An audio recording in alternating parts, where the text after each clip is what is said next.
लोकवाणी ठाकुरे चरम लिखि ना क्षीर जदि खाई बसब घरे थिबो गाई शत्रु संगे लड़ब जदि संगे थिबो भाई ता तल धाड़ी पुणी ठाकुर लिखिदेले कहले भाई भाई को साहस दिए विपद रे सहाय हुए भाई रो कौनसी दोष त्रुटि देखिले भाई ताकू दर्शाई दे सुधारी निए भाई रो कर्तव्यटा कौन बुझिले ठाकुर कौन कहिले भाई रो कर्तव्य कौन दोष देखिले ताकू दूरेई दब घृणा करी ना ताकू दर्शाई करी सुधारिबा को चेष्टा करिवो सुधारिबा को चेष्टा करी किंतु आज कौन हेजी भाई ठारू भाई दूरेई जाईछि भिन्ने घर हो जाइचंती नहीं कारण मु डाक्तर चाकरी करिछि मो भाईटा ऑटो चलाउछि ता सहित जदि मिसिकरी रहिबी मोर मानहानि हबो नुहे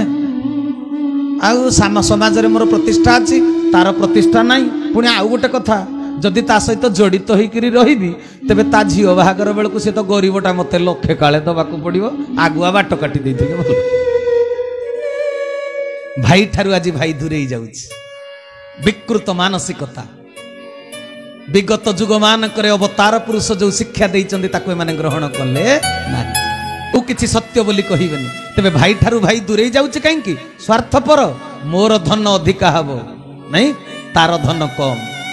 धन को नहीं के ही ये संसार जीवे ना।